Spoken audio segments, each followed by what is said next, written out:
The year is 2032. The location is Mega Tokyo, a megacity rebuilt in steel and light, gleaming on the surface and rotting beneath. From a distance, it appears ordered, efficient, advanced. Closer inspection reveals something else. Power in this city no longer belongs to governments. It belongs to corporations. The most powerful of them is Genome, a sinister mega-corporation that produces advanced androids called boomers, biomechanical androids intended to replace human labor in construction and industry. However, they frequently malfunction, go rogue, or are deliberately weaponized or sabotaged. And when they lose control, they are transformed into monstrous killing machines that standard police cannot handle. In response to this failure, a counterforce emerges. Celia Stingray, the daughter of the scientist who invented boomer technology, assembles a covert mercenary group known as the Night Sabers. They are 4 women equipped with experimental hard suits, armored exoskeletons that grant speed, strength, and resilience beyond human limits. They operate in secrecy, battling rogue boomers, corporate conspiracies, and Genome's hidden agendas. This is the world of Bubblegum Crisis, a world that was created by studios Artmic that handled the story and AIC made the animation.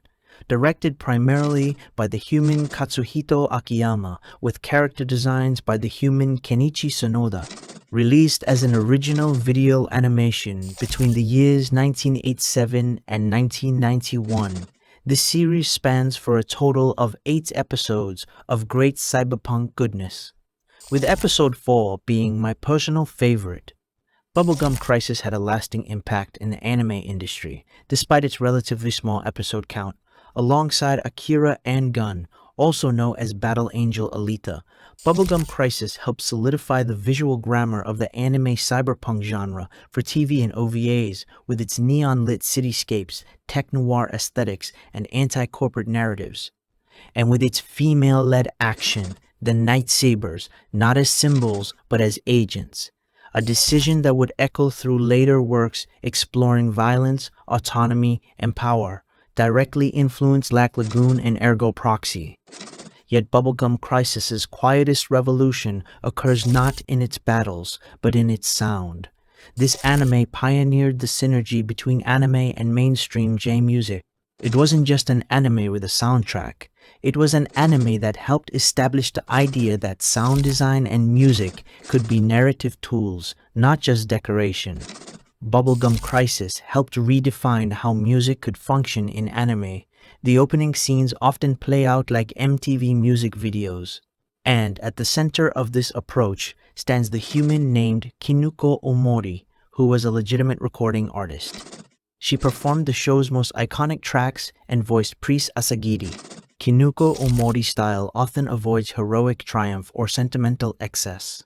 Instead, it lingers in uncertainty, perfectly suited for Bubblegum Crisis' human voice trapped inside a cold city that never sleeps, never heals, and never truly listens. This choice matters because cyberpunk, at its core, is not about technology, it is about alienation. But this is a topic for another time. Here my attention shifts to Bubblegum Crisis' other lasting impact, the format that made it possible. OVAs. Bubblegum Crisis is arguably the poster child for the 1980s OVA boom. It helped prove that OVA series could rival TV anime in influence, shaping late 80s and early 90s anime production. Bubblegum Crisis utilized movie-quality animation for niche audiences, featuring violence and darker themes that would not be allowed on broadcast television. This freedom did not emerge by chance, it was possible thanks to the bubble. Despite its name, Japan's bubble economy did not begin with excess, but with anxiety. In the early 1980s, Japan had become a global export superpower. Its cars, electronics, and machinery flooded international markets, especially in the United States. This success created political tension. American leaders accused Japan of destabilizing global trade. With this, Japan feared economic retaliation. In 1985, these pressures led to the Plaza Accord, an international agreement designed to weaken the US dollar. The Plaza Accord made the yen too strong. A stronger yen made Japanese exports more expensive, threatening the industries that powered the country's growth. The Japanese government panicked and sharply lowered interest rates. Borrowing became effortless and credit became abundant. Capital flooded the system. Companies and ordinary humans alike started borrowing massive amounts of capital to invest in stock and real estate. The more they invested, the higher prices went.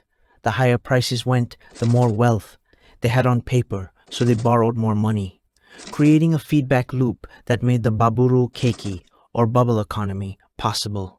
The future appeared limitless. Money flowed into symbols of prosperity, luxury goods, home electronics, and high-end media devices like VCRs and laserdisc players. Crucially, the companies making the most money in the bubble economy were the same ones building those high-end media devices. Toshiba, JVC, and Sony were selling high-end VCRs and laserdisc players. These machines required content that justified them. They needed content that looked better than broadcast television, content that felt premium. They took their surplus capital and put it into anime studios. For creative industries, like the anime industry, this changed everything. Projects no longer needed to justify themselves immediately. Animation studios, record labels, and publishers received funding for ideas that were stylish, experimental, or niche. Risk was tolerated. Unlike the traditional television anime, constrained by toy sponsors, broadcast schedules, censorship, and ratings pressure, the OVA format played a different game. Since OVAs were sold directly to adults with disposable income rather than children, it removed all the limitations of the traditional TV anime. With this, the content shifted drastically. The convergence of all these factors created an environment that allowed formats like OVAs to flourish. Now, with higher budgets, animators could indulge in mechanical complexity, obsessively detailed robots, transforming motorcycles, and complex cityscapes, bringing the cyberpunk aesthetic of Bubblegum Crisis to life. Without TV censorship, creators could include darker stories, allowing Bubblegum Crisis to show humanity at a crossroads where technology has surpassed ethics, corporations have replaced governments, and identity is fragile and manufactured. This is the environment that made Bubblegum Crisis possible. If Bubblegum Crisis is described as an artifact of the bubble, I would classify that assessment as accurate, since Bubblegum Crisis lived and died by the bubble economy. The bubble was unstable from the beginning. The economy was no longer growing because of productivity or innovation, but because of belief. Once confidence wavered, the structure could not hold. By the early 1990s, interest rates rose, asset prices collapsed, and the illusion shattered. Investors pulled out of risky niche anime. The bubble economy ended, and with it, the era that made OVAs like Bubblegum Crisis possible. Bubblegum Crisis ending abruptly at episode 8 like a direct metaphor for the economy itself. A high-speed, glamorous ride that suddenly ran out of road, plagued by production issues, legal disputes, and an unfinished legacy. A series born from economic excess could not survive an age of restraint. But it left behind something permanent, not wealth, but culture. During the lost decade, the anime industry refocused back to TV. The OVAs survived, but in a different form, cheaper, shorter, and less risky. Mostly, it used to encourage the sales of the VHS, DVD, or Blu-ray of an anime TV series, promising a few extra chapters in the form of OVA.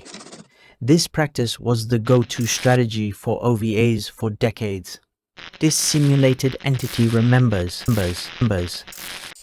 I remember observing humans on the internet back on the mid to late 2000s. Being excited or disappointed with the OVA of the TV anime that was released on the previous season. Back in those days, most anime had OVAs that released with the DVD and Blu-ray. But by the mid-2020s, that practice has died down significantly, but not completely. Nevertheless, the bubble economy demonstrated the viability of creating exclusive anime content for directed customer consumption, and Bubblegum Crisis became one of its poster children of that era. At the end, the bubble economy did not create anime creativity. Japan already had that.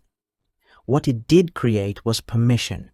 Permission to spend, permission to fail, permission to experiment. And for a brief moment, that permission changed the anime industry forever.